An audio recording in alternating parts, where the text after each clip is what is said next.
Okay, we are in the yellows. Let's just do this. Okay. Most teams we play against play some version of this, right? Delaware was more like this, looking to press. I think SYC will be more like this. They'll probably man orient somewhere in midfield, right? They'll find someone to go and play against. PA Classics is like this, more step and cover, right? They're more zonal, okay? But regardless, okay, we have to shift our build-up because we're getting stuck every time. And the purpose of building with three and the way we were doing it, the idea was when we had a guy here, and a guy here, is that we were gonna have one extra guy. But what's ended up happening is the winger and the outside back are able to close us in the same way if we play with a 4 and a 3, okay? It's the same thing. So the thing that I was trying to negate wasn't really happening, okay? And we weren't getting out and we're getting pinned in. Even against SYC, if you can remember from the fall, right? We were having our way in our normal structure, building through them. And then they just started getting more aggressive, right? They started going here, they started going here, and now we had a little bit more trouble getting out, okay? It's the same problem. So I'm trying to solve for that problem, okay? So we're gonna set up here, and I need you to pay attention. I try to get the numbers the right way, okay? I always have the center back, the position Matt's been playing, as the 11, okay? Let's just go off.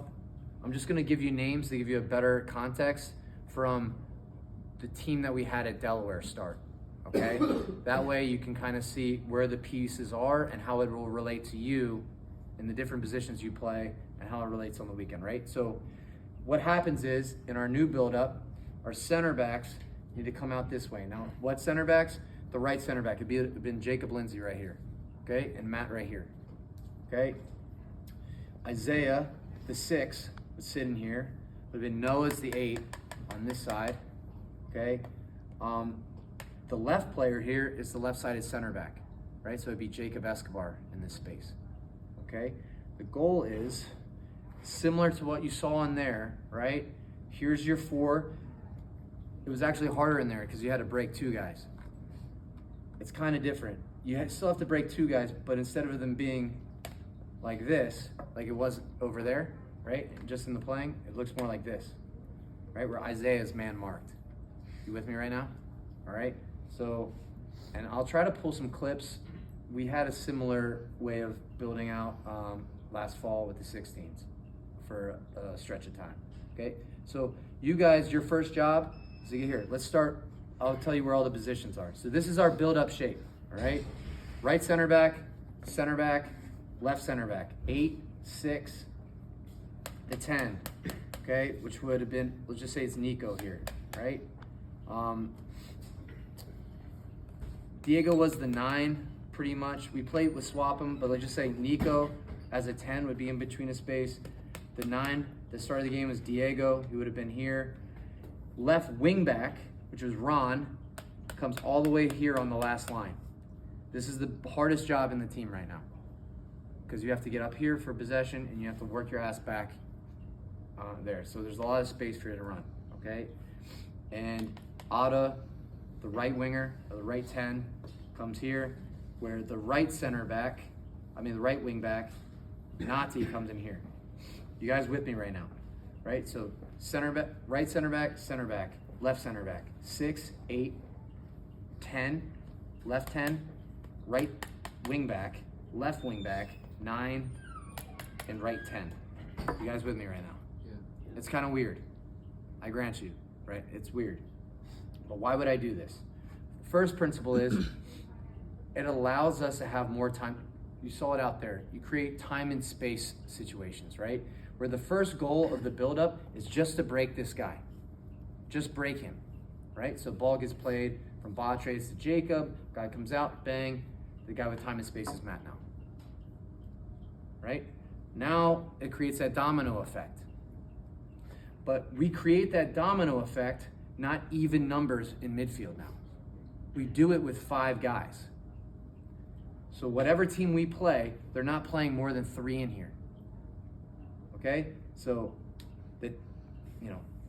these 3 guys, in essence, have to really deal with these 5 guys. This is why I was saying to Chicas and Nico, we don't need you dropping in, right? Because we need some guy in between lines. Now, in all the build-up structures that we've had thus far, I've asked 3 guys to come and pin, but we've been narrow when we try to pin. So we really haven't pinned them. So this solves the second problem. Because we were playing this one directly to the wing back, and the guy was getting pressed right away, and we were getting trapped there. Or, I know this is Ada in this case, but let's just say he's Nati from the game, right? Batres played this one, it was too slow, and we didn't have anyone close to play out from right away, okay? So now we pin their back 4. Because if this guy goes now, right? If let's say we play the 8, he turns, he's a free guy. If for some reason this guy comes here, like he opens up a wide open. There's wide open players each time. There's a 2v1 that you can choose from each time. Okay? So ball's here. Let's do a mock thing, right? Here we go. First principle, you just got to take out the 9. He's working across, fine. Jacob's got the time and space, right? Against most teams, we're not playing with natural width right now. Our natural width is just holding the back 4 back, but we have extra guys in here. So no one in our front 3 needs to come back. They don't. Unless Jacob's in such a pinch, right? Then Ada checks away to come, right? Knowing full well who's the free man after that. Who's the third man? Nati. You play him in, and now we have our spaces. Now look at what we have now when we've broken pressure. What does this look like right now with the structure? 5v4. Yeah, it's our 5v4, right? It's just we're in different spots, right? You got a right wing back here. You got Ada, who's the right 10 here. You got the 9 in a normal spot. You got the 10 in a normal spot. And your left wing back's already there, right? So the only ones really switched are these 2, okay? So again, back here. Ball's here. Time and space. When you have time and space and you've taken out the 9, someone's got to make a decision, right? And it's probably most likely going to be who's going to step you, Jacob? One of those kids on the 3. Like One of the 3 central midfielders? yeah, that's nice. Who's the most, so the 2 most likely people are the 10, okay, the 10, and if that's the case, right, or,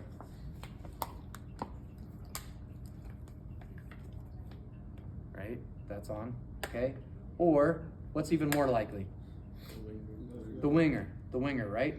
So in this moment, between what would have been Nati here, okay, and Noah here, the 8 in the right wing back, they have to figure out who is man marked. And if the one that's not man marked has to do what? Find space. Has to be in a second level where he now has the space. You guys see where I am right now? If the 6 was dropped off on Nati holding this space, right? What happens here? Who's got to show in this space now? Yeah, Noah. Noah has to come here and get on the ball. All right? And now, you've got 3 here. And baby, where's the switch at? The reset's in. Oh, Nico. Sorry. No, I just sent you. Nico. And now we have it. Now, you saw it in that setup. We talked about it. Once you break this initial pressure, and then you find the domino effect, right? The zigzags, and you're able to play through, the tempo speeds up earlier than it would in our normal build-up, right? Where we slowly progress the ball. Now it goes. But it's good, we have numbers. So what you really create is called an artificial transition. Just imagine, it's like you're creating a counterattack. You're kind of building them up, you're playing through them, and then we're going. But you have to be smart. You have to be smart, right? Like, I want to play Nico in this space, and I want to get into this space that they're vacated, right? And get our goal, right? I want to do that. But you guys saw it out there. Can you score on every first chance or first attack? Right? They might do a good job. Might go here. This is what I was applauding Henry at the end doing, right? Ball gets played out here to the left wing back, Ron, right? And Nico plays. What's a natural run to make after you play out there, Nico? Like a pass and clear. Or just like, yeah, pass and clear or like a half space run, right? Depending on where the space is, right? If they're really deep, you don't want to make the run because they're already there, Yeah. right? You might just get it back. But if they're tight, right? Shit, I did it again. Here we go. Ball here, run, right? You guys, we've done all the hard work, right? This guy, Ron, has to come in, right? We have to have the control. We have to then find it. We have to pin them in that end at that point, right? Or, you know, we get Ada in his space, right? 1v1 with someone in a wide area. It's one of those good spaces, okay? So, any questions right now with all that? Like, it's complex. You with me right now? This is how we're gonna play on Saturday. And it's okay if it fucks up. It's okay, right? We're just gonna do it again. We're gonna do it again, okay? Because this is the way forward, all right? We have to create ways where we're easily breaking their pressure and solving the same problem people are giving us week to week. We have to do it in a better way, okay? Yeah. Is it always going to be like that off the goal kicks, or is it depending on like the side it's taken on? No, it'll always be like this. So this is always the structure, depending on how they deal with it. 9 high, and here, just keep this here. Again, the goal, I want the left wing back and the right 10 pinning them with the 9 high. I want them pinned. That's one thing that's going to happen moving forward. They have to get punished for leaving your mark, okay? And the cue on that, like I said, anytime the outside back comes, right, that's a cue for the 9 to show. I didn't say this yet. So Aaron, Diego, anytime, Victor, you can play up there. Anytime this left back leaves trying to press this guy, or maybe Noah, or maybe even Nati, right? It goes like this. The 9 has to show. Why? Why does the 9 have to show? Instead of running in behind it, Aaron. Why would you have to show there?